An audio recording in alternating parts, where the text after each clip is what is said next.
La Vicaría para la Educación y la Cultura te invita a escuchar Aula Conectada, un espacio con toda la actualidad e información para la comunidad educativa de la región.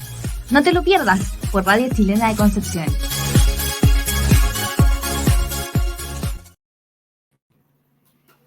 Hola, hola, ¿cómo están ustedes en este espacio radial Aula Conectada? Estamos hoy día con la psicóloga Daniela Norambuena Osorio y le damos la bienvenida a todos nuestros auditores y televidentes que están ahí escuchándonos. En esta ocasión vamos a hablar sobre la importancia de la gestión emocional en niños, niñas y adolescentes. Hola Daniela, ¿cómo estás tú? Hola Marieli, muy bien. Buenas tardes a todos y a todas los que nos están escuchando. Bienvenida. Este es un espacio radial de la Vicaría de Educación y se transmite por todas las redes sociales de iglesia.cl, así es que quien quiera aportar con sus comentarios, preguntas, lo pueden hacer a través de nuestras redes sociales. Y para comenzar, Daniela es magíster en gestión de liderazgo y política educativa, así es que tiene mucha información acerca de lo que son las comunidades educativas. Además es psicóloga educacional y tiene un diplomado en educación emocional para el desarrollo integral. Y además un postítulo en intervenciones psicoterapéuticas infanto-juveniles, así es que obviamente va a ser de mucho aprendizaje este programa, así es que los invitamos a no desconectarse y a realizar preguntas para nuestra invitada especial. Y bueno, Daniela, para introducirnos con el tema, nosotros tenemos preparado un video y luego vamos con algunas preguntas para profundizar acerca del tema de hoy, importancia de la gestión emocional en niños, niñas y adolescentes. ¿Vamos con el video?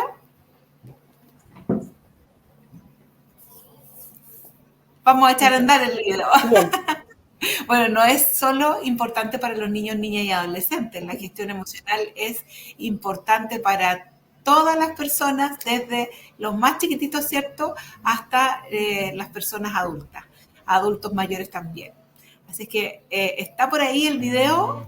Ahí está. Vamos con el video, Daniela. La gestión de emociones es la capacidad de identificar, comprender, regular y expresar las emociones de manera adecuada y saludable. Implica tomar conciencia de los propios sentimientos y el de los demás. Es una habilidad esencial para la vida de las personas, por tanto no puede estar ajeno a la educación informal y formal, dado que permite manejar los altibajos emocionales de manera saludable, contribuyendo a su bienestar general y a las relaciones con los demás. La nueva Política Nacional de Convivencia Educativa plantea que todos los contextos educativos sean espacios de protección y bienestar socioemocional, desplegados en el plano intrapersonal e interpersonal, promoviendo el principio del cuidado de sí mismo, de los demás, de los bienes públicos, del entorno natural y del planeta, fomentando valores de confianza, diálogo, participación, inclusión, diversidad y respeto por los derechos de todos y de todas, logrando el bien común a través de la corresponsabilidad y colaboración, lo que finalmente resguarda el buen trato. El Papa Francisco nos invita a la expresión de emoción. Pide que el Espíritu de Jesús moldee nuestros sentimientos y acciones, porque debemos dejarnos conmover por las heridas que encontramos en el camino. Saber compartir, saber acoger, saber alegrarnos con los que se alegran y llorar con los que lloran.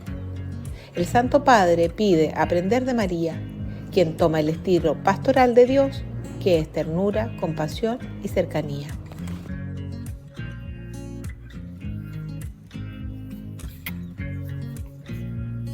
No se escuchó una parte, pero hablaba de que el Santo Padre pide aprender de María, quien toma el estilo pastoral de Dios, que es ternura, compasión y cercanía. Ya estamos de vuelta con Daniela, psicóloga educacional, en este tema tan relevante que es la importancia de la gestión emocional en los niños, niñas y adolescentes.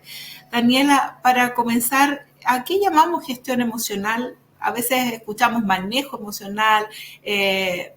Se cayó Daniela. Pero vamos ahí a esperar un poquito que se conecte nuevamente y hablábamos de que hoy vamos a hablar sobre gestión emocional en niños, niñas y adolescentes.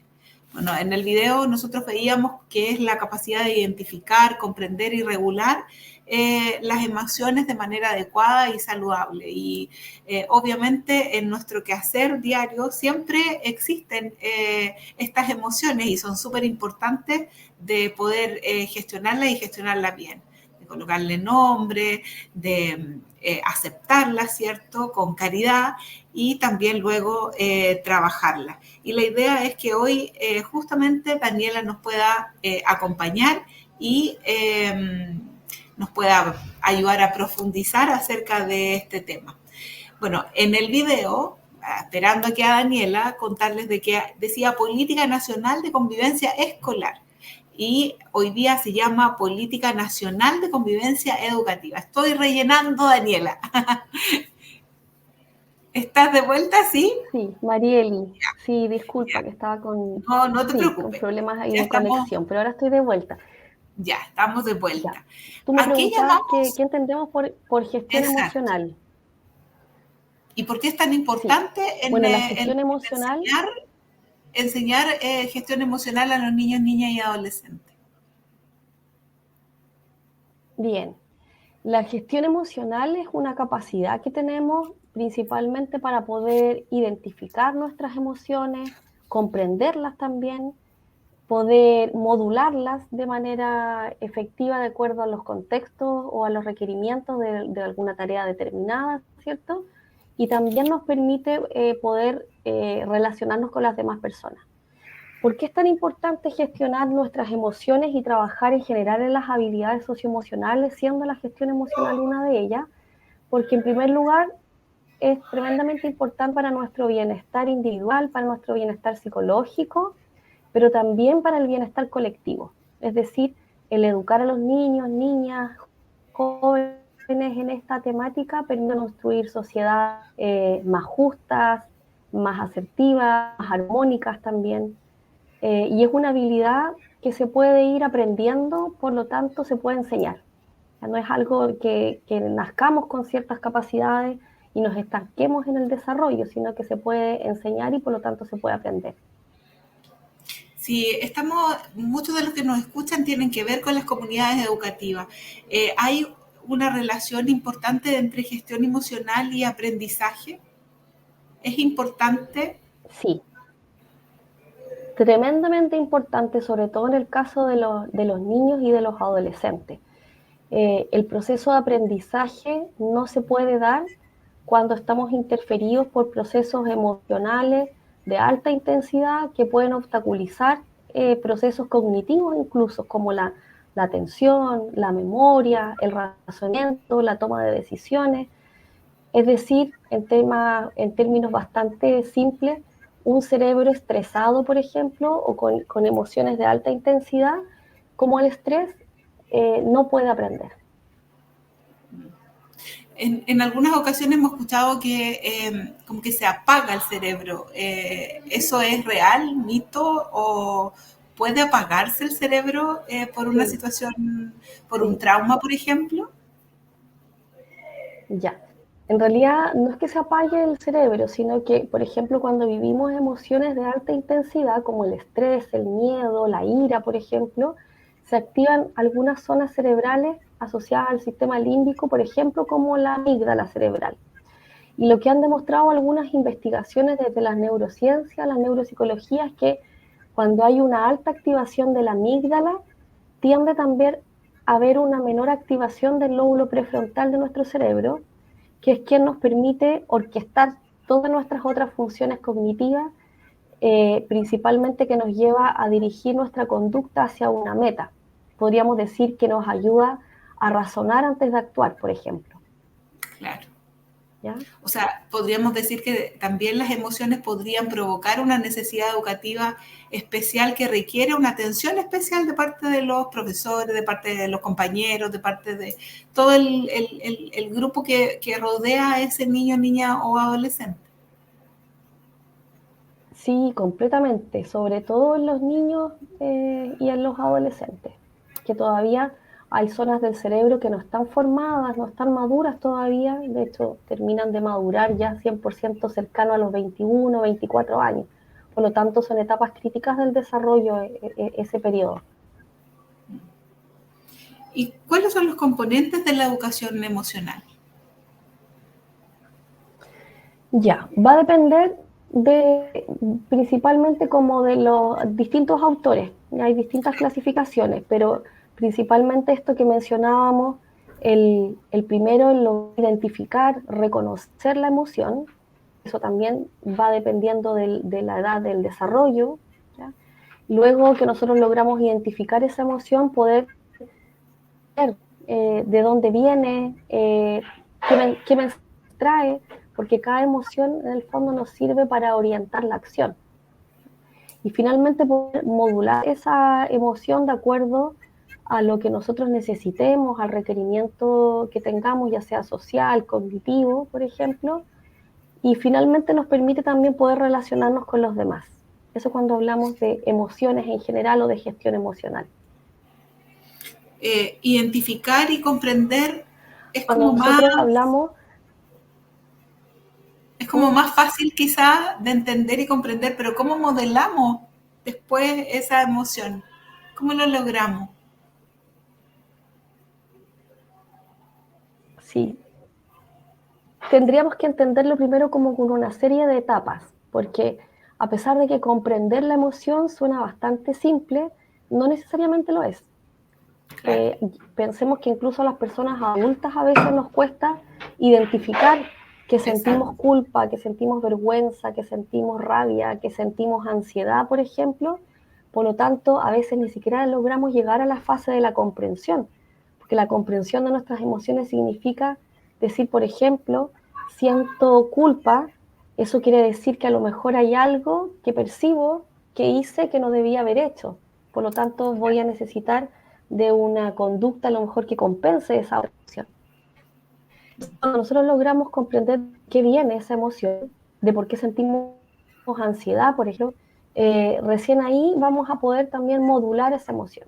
Y podemos modular de distintas maneras. Por una parte, haciéndonos conscientes de este mensaje que nos trae la emoción, que tiene que ver con un componente mucho más cognitivo a lo mejor, más racional incluso, pero también podemos regular algunas emociones controlando algunos aspectos físicos nuestros, por ejemplo, controlando o regulando la respiración,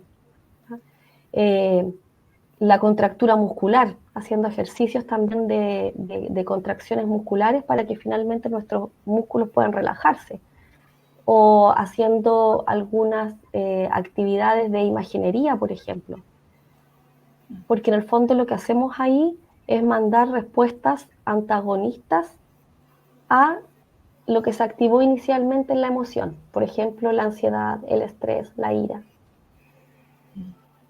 Comprendo. ¿Y podrías profundizar sobre los cambios físicos y psicológicos y de conducta y qué pueden producir, qué emoción pueden producir esto? Ya, bien, porque de partida hay algunas reacciones físicas que son universales, podríamos decir, pero esto va a depender de la persona, de las experiencias, con qué tanta intensidad y durante cuánto tiempo también se van a percibir estas reacciones. Primero tenemos que comprender que la emoción, con toda esta liberación química que se produce en nuestro cerebro, no dura más allá de 90 segundos. Por lo tanto, la reacción física, psicológica o conductual va a depender también de nuestra propia experiencia. Por ejemplo, unos cambios físicos que se producen, por ejemplo, del miedo, que es tan común, o la ansiedad, ¿cierto? Se activa nuestro sistema nervioso, ¿cierto? Se activa nuestro sistema nervioso autónomo, específicamente simpático, entonces ocurre el aumento de la respiración, aumento de la frecuencia cardíaca, se dilatan nuestras que necesitamos percibir un mayor campo visual para estar alerta a los distintos estímulos, se agudizan también nuestros sentidos, aumentan las contracturas musculares también, es decir, nuestros músculos se tensan para, como decías tú, arrancar o defendernos frente a una situación de amenaza, por ejemplo. Y también ocurren otros cambios sobre todo en aquellas situaciones donde las emociones se hacen más crónicas, incluso pudiendo afectar nuestro sistema inmunológico, nuestro sistema gastrointestinal, cuando estamos hablando, por ejemplo, del estrés crónico. Claro. O lógico ocurre. Por ejemplo, En el psicológico, ¿nos decías? Mariela, ¿me escuchas? Cortado. Quizás si apagas la Ya. cámara, a lo mejor podemos En escucharte el plano mejor. psicológico, por ejemplo, nuestra atención se más selectiva. Es decir, Se corta, Dani. Si a lo mejor si apagaras la cámara, a lo mejor se escucharía mejor. Estamos con Daniela Norambuena en el tema gestión emocional y le estábamos preguntando si podía profundizar acerca de los cambios físicos, psicológicos y de la conducta que pueden producir las emociones. Dani, ¿estás por ahí?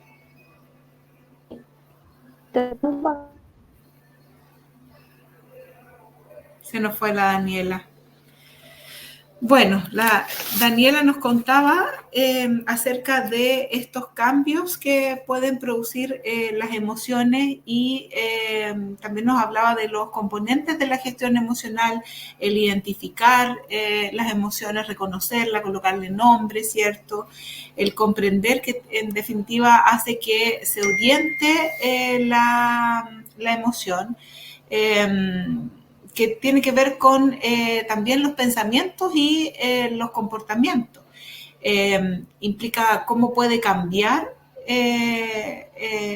las emociones y percibirlas también lo que nos provoca, la incomodidad que nos provoca. Y esto ayuda obviamente a regular la emoción para manejarla de manera efectiva. Y así no reprimirlas, ni dejar que controlen nuestra acción, que es lo que muchas veces sucede. Daniela nos hablaba de cómo esta amígdala muchas veces hacía que no pudiera controlarse el lóbulo frontal. Bueno, estoy aquí comunicándome con Daniela. Intentó apagar la cámara y ahí se nos fue. Bueno, pero mientras ella llega, seguimos con este tema importante. Hablábamos entonces de la identificación de la emoción, de comprenderla, orientarla a la acción, aprender a manejar las emociones de manera efectiva sin tener que reprimirlas, ¿cierto? Para que no nos controle esa emoción y nos controle nuestra acción y nos apodere del lóbulo frontal. ¿Estás por ahí, Daniela? No sí, te escucho. Ahí sí. Sí, no me he ido. Ya. Sí, ¿me Ahora escuchas? sí, ahora sí. Yo creo que ahora vamos a andar bien Mayeli, con apagar la cámara. ¿me escuchas bien? Sí, te escucho súper bien. Ah, perfecto, ya. ¿Y Ya, cuáles son las genial. Era el emociones? problema de la cámara, parece, consumía mucho. Sí, ¿cuáles son las emociones básicas y cuáles son su función? Ya. También va a depender del autor, de la Claro, clasificación que se realice. La clasificación adicional, especialmente descrita por Ekman y la que la han seguido otros autores también, como el miedo, tristeza, sorpresa, pero también hay otros autores, como por ejemplo Rafael Vizquerra, que hay incluso tipos como por ejemplo la felicidad, el amor también. Pero podría consenso son esas como ¿ya? ya. Y cada ¿Y emoción, cuáles? no sé, emoción, ya Se corta, Daniela. ya algo hablábamos, por ejemplo, del ¿cierto? Frente a una situación de miedo, para defendernos, para poder... Corta todavía. Sí, se corta todavía. Sí, no me...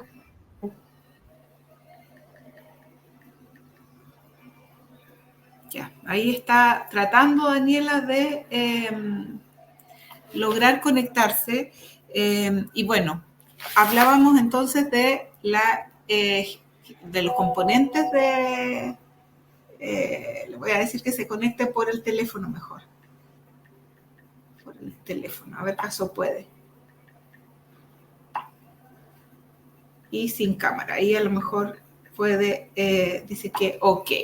Y mientras tanto vamos a recordar lo que habíamos estado hablando. Esto de la gestión emocional, que tiene que ver con identificar y reconocer la emoción, comprenderla, orientando la conducta o la acción, nos ayuda a evitar reprimirla, a controlar las emociones y que no sea la emoción la que controle nuestro lóbulo frontal, porque tal como decía Daniela, muchas veces la emoción hace que se secuestre el lóbulo frontal y no podamos un poco intervenir en relación a esa emoción. Y luego está la expresión de la emoción, que tiene que ser de manera adecuada, ¿cierto? Asertiva, saludable, y eso ayuda muchas veces a modelar la emoción, y eso es a través de una serie de posibilidades y de acciones, como decía Daniela, imaginería se puede utilizar la respiración, y ya estamos de vuelta con Daniela. Daniela, ¿estás por ahí? Sí, estoy aquí. Ahí sí estamos súper bien. Ya, qué bien. Entonces, las emociones básicas. Hablabas, Bien. te habíamos escuchado del miedo y no se escuchó nada más. Ya. Así es que cuéntanos cuáles son las emociones básicas que tú nos comentabas y su función. Partamos por el miedo. Entonces, decíamos que el miedo nos prepara para la huida o para la defensa ante alguna situación que haya sido percibida por nuestro cerebro como amenazante, ¿ya? Por eso que aquí surgen también distintos matices emocionales, porque puede ser una amenaza real, pero también puede ser una amenaza imaginada, fantasiada. Por eso que el miedo tiene distintos matices, como por ejemplo la ansiedad, ¿ya? Cuando hablamos de la tristeza, es una emoción que a veces nos cuesta manejarlas en nosotros mismos, también nos cuesta verlas en los demás. Tratamos de inmediatamente, cuando alguien está triste, compensar esa situación, ¿cierto? Para que rápidamente salga de esa situación. Pero resulta que la tristeza también nos ayuda para poder integrar, para poder identificar algunas situaciones psicológicas a lo mejor que estamos viviendo, ¿ya? Para poder integrar nuestro psiquismo. Necesitamos de ese momento de estar en soledad, por ejemplo, también para poder procesar lo que nos está ocurriendo. Cuando hablamos, por ejemplo, de la alegría, estamos hablando de una emoción que se plantea que es facilitadora.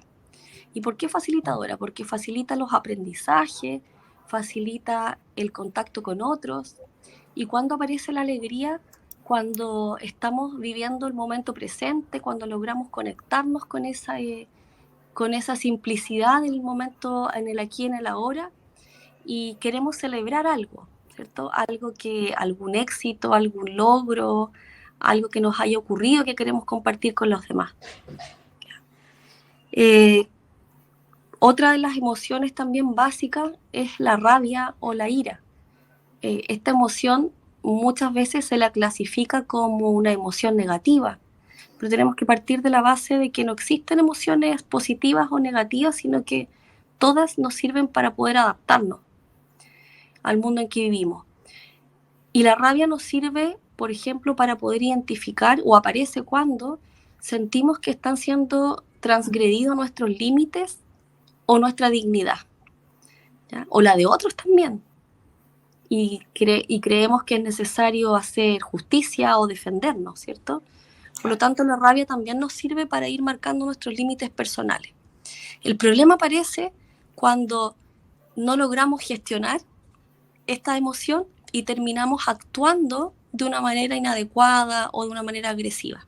Pero la ira en sí misma, así como cualquier otra emoción, no podríamos decir que es una emoción negativa, ¿ya? Sino que es necesario. Imagínense que nunca sintiéramos rabia.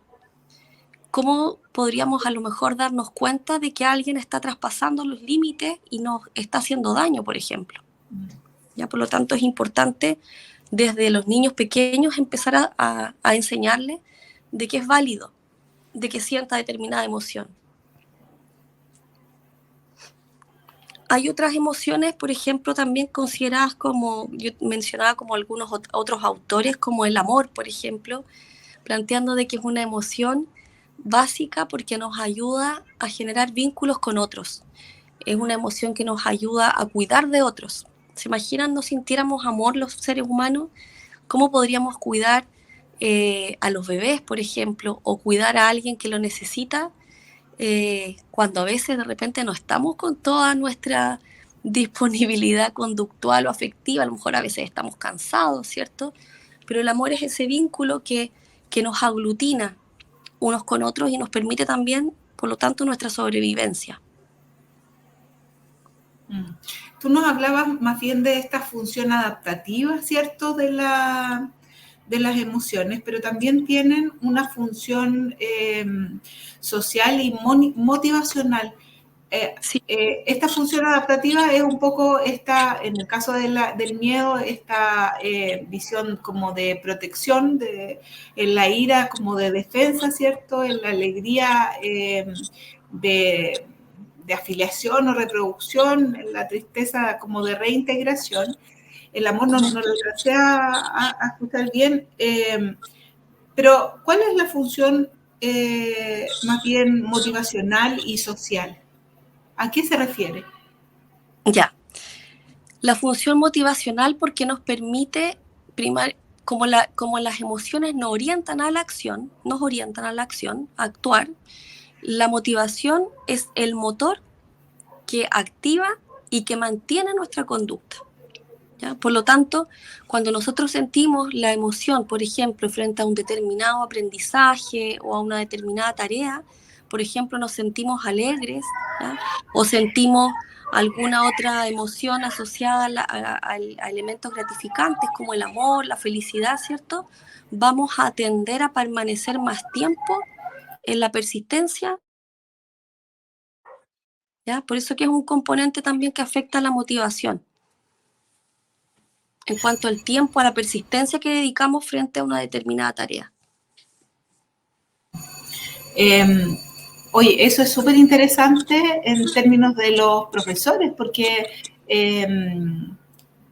sería como un recurso de conocimiento, de saber cómo poder generar de mejor manera, si un niño, por ejemplo, uno lo ve triste, ver cómo poder ayudarle justamente a modelar esa emoción para que se produzca ese aprendizaje. Si va a estar con tristeza, va a estar como mucho más bajito y se va a imposibilitar su aprendizaje. ¿Cuáles serían como las posibles estrategias ahí que puede hacer un profesor en esta serie, en esta gama, ¿cierto?, de emociones básicas, que puede, ¿cómo utilizarla? Por ejemplo, ¿cómo utilizar la alegría? ¿Cómo utilizar el miedo, la ira? ¿Qué le podrías decir al profesor en relación a eso? Ya. Primero, identificar que si los estudiantes están con estas emociones, que no vamos a hablar de emociones negativas, pero sí hay algunas emociones que inhiben la disposición al aprender, ¿ya? Que es la rabia, ¿cierto?, la tristeza, el miedo. En primer lugar, habría que trabajar ahí, ayudar al niño a corregular esa emoción. Los niños, los adolescentes, no se autorregulan en sus emociones, considerando de que para que se logre esta autorregulación necesitamos también de que interfiera nuestro lóbulo prefrontal, que nos ayuda a la inhibición, por ejemplo, y la respuesta automática, que nos frena la conducta y nos ayuda a regular finalmente. Todavía no está esa zona cerebral 100% desarrollada, hasta, ya les mencionaba, ¿cierto?, 21, 24 años. Por lo tanto, el docente o la persona adulta que esté cercana a un niño tendría que ayudar a corregular, ¿ya? Entonces, ponerse en el lugar del niño, ayudar al niño a identificar lo que siente, validar lo que está sintiendo. Por ejemplo, yo entiendo, no sé, María, que estés enojada porque tu compañero te pasó a llevar y te botó tus cosas, por ejemplo. Y está bien que estés enojada. Te voy a ayudar a que lo veamos, a que nos tranquilicemos, ayudarla a respirar, ¿cierto? Y después a lo mejor tomar alguna medida compensatoria frente a esa emoción que tuvo. Pero desde ahí poder generar los procesos después de aprendizaje, porque cuando el niño está con su lóbulo, con su sistema límbico altamente activado, es mucho más complejo, obviamente, que se dé el aprendizaje. Súper interesante. Y desde ahí, ¿cuáles técnicas se puede? Tú hablabas delante de la imaginería, de la respiración, pero ¿cuáles podrían ser algunas técnicas para justamente regular esas emociones intensas? Ya. Podríamos hacer como dos grandes distinciones. Una es cómo ayudamos al niño a bajar de manera rápida, de manera in situ, esa alta intensidad emocional que está teniendo, ¿cierto? Que quizás le impide aprender o le impide tener un estado de bienestar. Y aquí podría ser la respiración. Cuando nosotros estamos con rabia, con miedo, con frustración, etc., la respiración tiende a aumentar. Aumenta la frecuencia cardíaca, ya vimos algunas reacciones físicas, ¿cierto? Por lo tanto, al ayudar al niño a que respire de una manera más profunda, ojalá desde una respiración diafragmática, inmediatamente le estamos mandando la señal a nuestro cerebro de que la amenaza o el estímulo, ¿cierto?, que gatilló ya pasó, ya desapareció. Entonces estamos diciéndole a nuestro sistema autónomo ahora parasimpático que se active y que comience con esta regulación de la contractura muscular, en el fondo que haga el proceso inverso con la respiración. También podemos hacer lo mismo con, hay unas técnicas que se llaman de relajación muscular progresiva, que son técnicas que les ayudamos a los niños primero a contraer los músculos de distintas partes de su cuerpo. Podemos partir con los hombros, los brazos, las manos, los pies, etcétera, que los contraigan y luego de unos segundos, guiado por el docente, que los relajen. Entonces también ahí le estamos mandando la señal a nuestro cerebro que esto se puede ir regulando también desde afuera. Y hay otras técnicas como la imaginería que nos ayudan a visualizar distintos elementos que nos pueden producir la relajación, que pueden ser desde imaginarnos cosas, ¿cierto?, situaciones, fantasear con algo que nos agrade, recordar o imaginar algunos olores que nos son agradables, por ejemplo, música que también nos gusta a lo mejor. Entonces también ahí lo que estamos haciendo es mandar una señal a nuestros sistemas atencionales de que el factor gatillante ya cambió, ¿cierto? Esas son como algunas técnicas como más inmediatas. Ahora, si le queremos ayudar al niño en el mediano y en el largo plazo, tendríamos que utilizar este tipo de recursos de manera sistemática y ayudar al niño primero a reconocer la emoción. Muchas veces nos pasa incluso a nosotros los adultos que ni siquiera sabemos por qué nos sentimos mal. A veces decimos, no me siento bien, algo me pasa, pero nos cuesta mucho ponerle nombre a la emoción.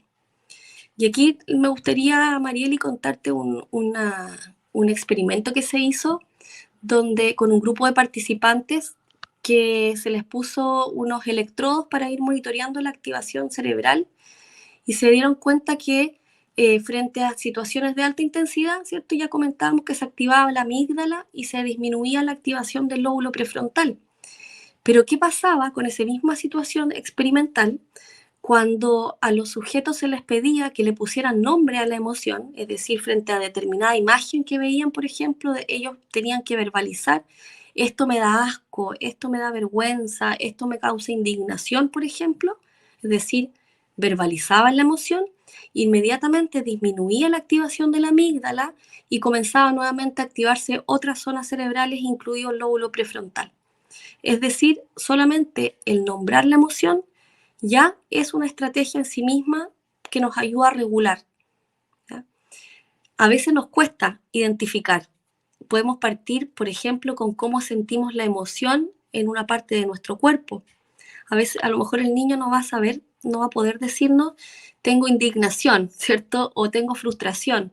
Pero a lo mejor sí nos va a decir, siento algo extraño en mi estómago o en mi garganta, o siento que me duelen o me pesan los brazos, por ejemplo. Y desde ahí nosotros podemos ayudar a esta como identificación, este reconocimiento. Está silenciada Marieli.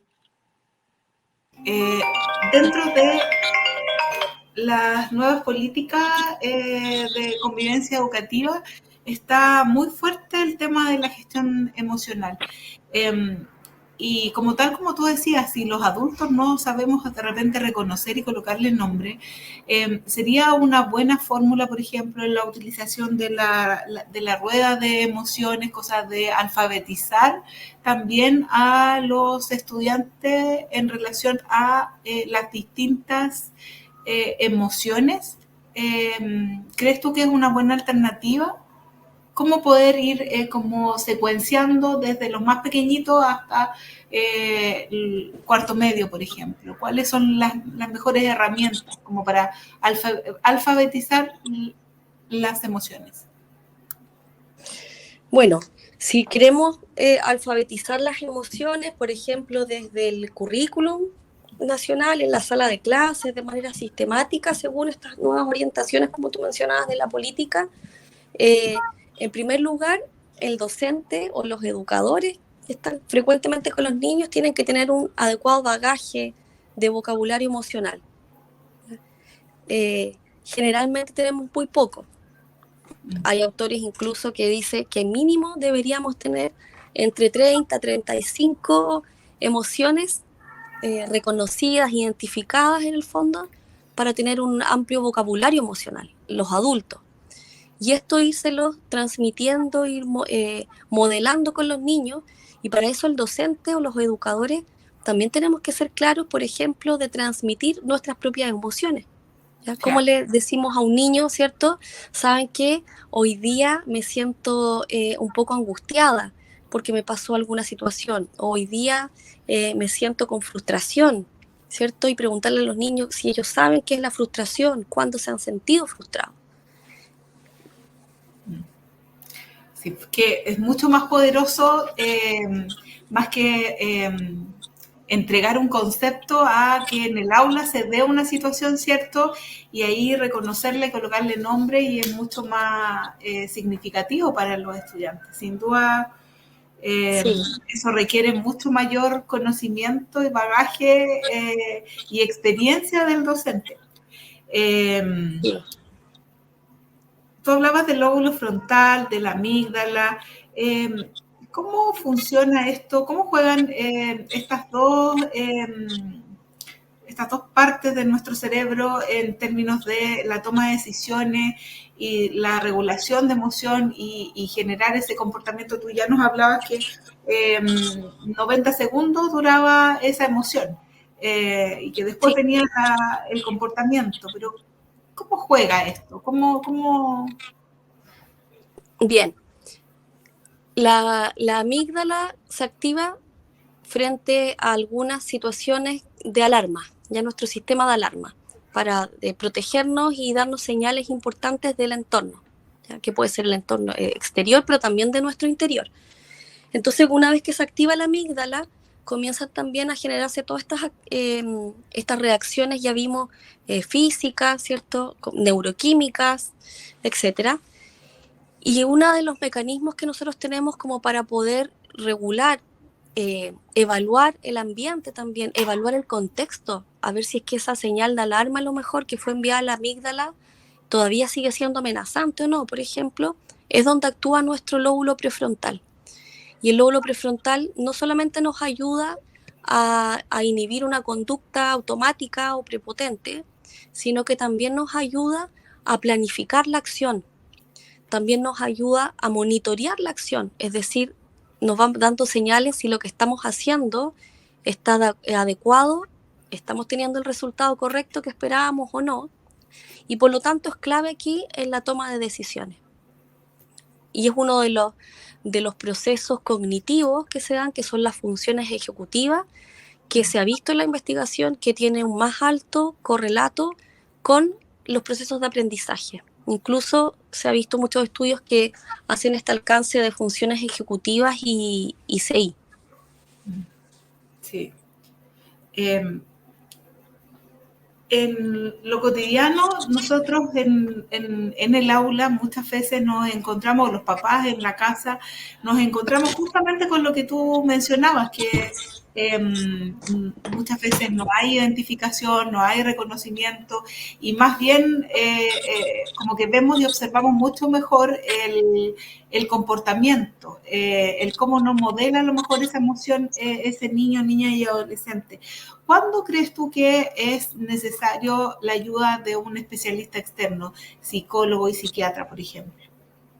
Ya, en el caso de los niños, niñas y adolescentes, una de las claves es primero cuando el niño y su entorno están teniendo ya un malestar importante en su bienestar psicológico, en el bienestar familiar también. Ese es un momento ideal o clave a lo mejor para poder pedir ayuda. Y además cuando vemos que las distintas áreas del desarrollo del niño pueden estar siendo afectadas. Me refiero, por ejemplo, en su aprendizaje, en cuanto a su rendimiento académico, o cuando nos damos cuenta que se está interfiriendo las relaciones sociales de los niños con los amigos, por ejemplo, o las relaciones que establece con los demás. También es un momento clave para decir que aquí necesitamos ayuda de un profesional externo. Y lo ideal es que esta ayuda parte siempre de un muy buen diagnóstico y que ese diagnóstico sea multidisciplinario. No solamente a lo mejor acudir a profesionales médicos, que ellos van a hacer su trabajo muy orientado, ¿cierto?, al tratamiento, a la intervención, sobre todo farmacológica, pero también buscar profesionales, por ejemplo, que nos puedan ayudar, como los psicólogos, a veces psicopedagogos también. Y ahí es muy importante identificar cuál es la causa de lo que está ocurriendo, ¿ya? Porque no todos los niños tienen las mismas causas cuando, por ejemplo, tienen problemas de desregulaciones emocionales importantes. Y en los adolescentes, Daniela, este proceso hormonal que tienen los chiquillos, ¿cómo funciona o qué impacto tienen las emociones? Es muy importante en realidad porque en la adolescencia se producen bastantes cambios muy rápidos, muy abruptos, sobre todo esto, lo que tú mencionas, estos sistemas hormonales, ¿cierto? Por lo tanto, van a afectar el comportamiento del adolescente. Muchas veces los adolescentes, además, nosotros al verlos con un cuerpo físico, ¿cierto?, ya más desarrollado, con capacidades cognitivas también bastante desarrolladas, donde pueden abstraer, ¿cierto?, hipotetizar, etcétera, tendemos a creer que el componente emocional va de la mano, y no necesariamente. Todavía está en desarrollo. Además que las hormonas juegan también un papel clave. Por ejemplo, sabemos que la testosterona está asociada a mayores niveles de competitividad, de agresividad, incluso lo han demostrado ya algunos estudios. El estrógeno también nos puede ayudar a tener cierto equilibrio, a lo mejor emocional. Y en el caso de los adolescentes, obviamente que estos están en una fase donde se están recién acostumbrando a todos estos cambios. Y cuando hablamos de valores y emociones, ¿qué relación tienen? Ya, partamos de que los valores podríamos identificarlos como ciertos sistemas de creencias que tenemos de lo que es correcto, de lo que es incorrecto. Los valores en general son bastante comunes a las personas, solamente que tenemos a veces distintos significados asociados a los valores o distintas prioridades, ¿ya? Entonces las emociones nos ayudan también a detectar cuando estamos frente a lo mejor, por ejemplo, algún dilema moral, algo que nos incomoda, ¿ya? O nos ayuda también en la toma de decisiones frente a saber si es que tenemos que actuar acorde a un valor y tenemos que ser consecuentes con eso. ¿Ya? Por lo tanto, como las emociones nos orientan a la acción, En este sentido, nos puede ayudar también a ser coherente tanto nuestra conducta como con este sistema de valores que nosotros tenemos ya identificado. Interesante. ¿Y cómo podríamos trabajar esto en términos educativos para que funcione de buena manera? ¿Hay algún estudio de cómo incorporar ambas áreas? Tanto digamos, las habilidades socioemocionales y versus también las éticos-morales. Sí, mira, uno de las estrategias más efectivas que aparece descrita en la literatura para trabajar desarrollo moral, ¿ah? El desarrollo moral, que en el fondo es un área más de desarrollo del ser humano, ¿ya? Así como lo es la cognitiva, la emocional, la social. Y una de las estrategias mejor valoradas es el debate de dilemas morales en el aula. Es decir, identificar en base, por ejemplo, a casos, situaciones hipotéticas o reales también, situaciones donde el personaje principal de la historia tenga que enfrentar algún dilema moral y por lo tanto que esté en juego algún valor. El valor de la honestidad, por ejemplo, de la hermandad, de la fraternidad, etc. Y guiar a los niños para que ellos vayan identificando qué debería hacer el personaje en determinadas situaciones, pero aquí el docente tiene que estar muy atento a que no es que importe si el niño haría A o el niño haría B, sino lo más importante es el razonamiento que utiliza el niño para tomar esa decisión. Porque, por ejemplo, un niño puede decir, no, el personaje del cuento no debería copiar en la prueba, ¿cierto? Y uno dice, qué bien, ¿cierto? Está súper acorde a lo socialmente aceptable. Pero resulta que después le preguntamos al niño, ¿y por qué no debería copiar en la prueba? Y si el niño nos dice, porque si no lo van a castigar, ¿cierto? Estamos hablando de un desarrollo moral mucho más egocéntrico, más heterónomo, ¿cierto? De niveles en el fondo muy bajos. ¿Qué nos gustaría a lo mejor y a qué tenemos que aspirar?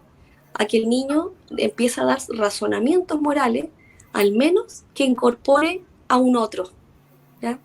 Y a un otro, no solamente a un otro al que quiere, como los amigos o la familia, sino que incorpore a un otro, incluso de aquellos otros que no conoce, o incluso aquellos otros que no quiere tanto, para desde ahí ir escalando para que el niño finalmente logre tomar decisiones en función del bien común de la sociedad. Pero esto del desarrollo moral, como lo dice su palabra, es evolutivo, ¿ya? Va de acuerdo a la edad, pero principalmente va de acuerdo a las oportunidades de aprendizaje que nosotros le demos a los niños, porque fácilmente nos podemos encontrar con adultos con un desarrollo moral muy bajo, ¿ya? Por lo tanto, no siempre se correlaciona con la edad.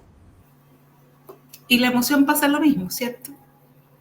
Sí, la gestión de emociones pasa exactamente lo mismo, a pesar de que hay ciertos procesos que son universales, que son madurativos, también ocurre que muchos de los adultos actuales no tuvimos a lo mejor esta formación emocional, por lo tanto nos cuesta mucho más identificar qué necesitamos, qué necesitan los otros, qué medidas compensatorias a lo mejor podemos realizar para que la otra persona aumente su bienestar, por ejemplo.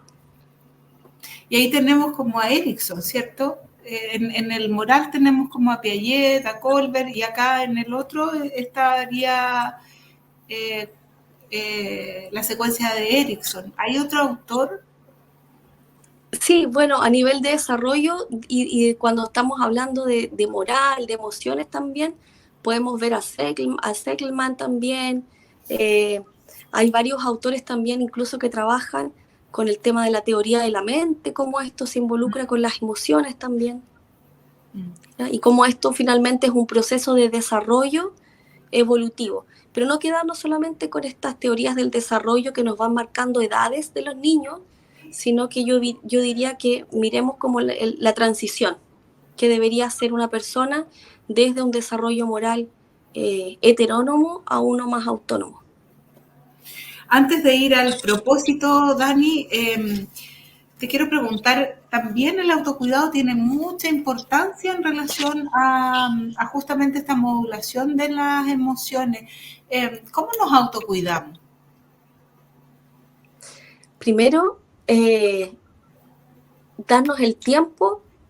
Quizás en el día a día tenemos poco tiempo para identificar qué nos ocurre, qué sentimos, cómo modular, pero sí al menos hacer el ejercicio al final del día de qué nos pasó en el día, cómo me sentí, qué cambios tuve, qué me habrá querido decir esta emoción que sentí en determinado momento, qué es lo que necesito frente a eso, qué cambios puedo realizar. A veces estamos tan desconectados de nuestras emociones y de nuestro cuerpo incluso, que a veces ni siquiera nos damos cuenta cuando estamos cansados. Y a veces llegamos al final del día y recién nos dimos cuenta de que a lo mejor no nos habíamos sentado en todo el día o no habíamos comido lo que necesitaba nuestro cuerpo. Yo diría que esa es como una clave, darse el tiempo como para sentir físicamente qué nos está ocurriendo, psicológicamente qué nos está ocurriendo. Oye, un tremendo desafío ahí, un tremendo desafío porque estamos como con el pie ahí en el acelerador todo el rato y en el hacer, y muy pocas veces escuchamos a nuestro corazón, al corazón, ¿cierto? A las emociones y también a los efectos de lo que necesita nuestro cuerpo, que es la parte física. Daniela, te vamos a invitar a ver el propósito del programa para luego, ya estamos casi terminando para finalizar y ahí despedirte y a la vez comentar qué te pareció esta idea de propósito que tenemos para ti y para todos nuestros televidentes y auditores. ¿Vamos con el propósito, don Ernesto?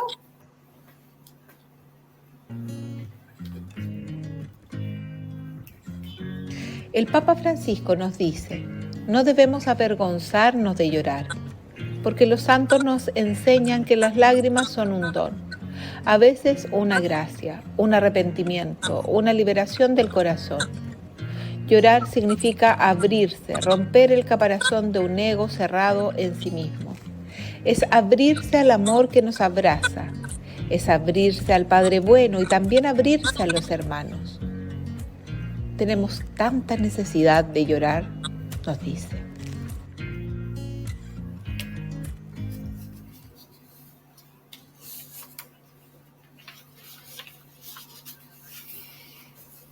Ya estamos de vuelta después del propósito. ¿Qué te parece, Daniela, este pensamiento del Papa Francisco en esta sociedad en donde es muy castigada la expresión de emoción, sobre todo estas emociones que nos hacen más vulnerables? O nos ven más vulnerables, a veces también de nuestra fortaleza. Sí, bien, me hace muchísimo sentido lo que se plantea porque tendemos a tener estas creencias, estos prejuicios asociados a las emociones. Incluso estaba pensando a raíz del video lo que les pasa también a los hombres. Sabemos que hay emociones que tienen ciertos estereotipos, incluso estereotipos de género también, ¿cierto? No por nada, a veces los hombres son los que sufren mayores niveles de depresión y están asociados también a mayores índices de suicidio. Es porque a veces no nos permitimos el conectarnos con esto, el conectarnos con nuestra propia vulnerabilidad. Los seres humanos no podemos vivir separados de otros. No estaríamos aquí, ¿cierto? No hubiésemos podido sobrevivir. Necesitamos tener esos espacios de introspección, pero también de conexión con el otro, de poder pedir ayuda. No solamente el dar, sino que también estar dispuesto a recibir esa ayuda de la otra persona. Qué importante, Daniela. Fue un espacio súper enriquecedor. Nos diste muchas herramientas, tanto yo creo a los padres apoderados, a los profesores y también a los niños, niñas y adolescentes, si es que nos escucharon. ¿Cómo te sentiste en el programa, Daniela? Bien, súper a gusto con el recibimiento, con las preguntas también que conversamos. Creo que es súper importante que se den estos espacios. Ojalá podamos siempre tener estos momentos de reflexión, de conversación, sobre todo también de intercambiar ciertas ideas. Así que muy bien y gracias por la invitación. Hoy, muy, muy agradecida, Daniela. Y bueno, ojalá que muy pronto te tengamos de vuelta hablando de algún tema similar o algún otro que nos puedas ahí otorgar más conocimiento y más experiencia en relación al tema. Súper agradecida. Y con esto terminamos, porque ya estamos casi, son las 5 de la tarde, estamos a 3 minutos. Te damos muchas gracias, Tania, y sobre todo por todos los problemas ahí que tuviste, pero aún así ahí lo intentaba, y eso también tiene que ver con la resiliencia, la parte emocional, ahí dar la pelea. Excelente. Y bueno, les mandamos un saludo. Yo en el programa está conducido por Adriana Fernández, que es nuestra delegada episcopal, y está ahí con una lesión, pero les manda muchos saludos, y que lo único que quiere es volver. Así es que luego la vamos a tener ahí con nosotros. Bueno, nos despedimos hasta el próximo lunes en un nuevo programa con un nuevo tema para nuestras comunidades educativas. Muchas gracias, Daniela, y que tengas una linda tarde y una linda semana ahí para prepararse para el zapateo. Eso, la próxima semana tenemos todos relajo. No tenemos programa, se me había olvidado. Hasta vuelta de vacaciones. Nos vamos ahí todos de vacaciones y a celebrar nuestra patria con nuestros seres queridos. Así es que ahí nos vemos. Un abrazo. Buena semana para todos. Adiós. Chao, chao. La Vicaría para la Educación y la Cultura te invita a escuchar Aula Conectada, un espacio con toda la actualidad e información para la comunidad educativa de la región. No te lo pierdas por Radio Chilena de Concepción.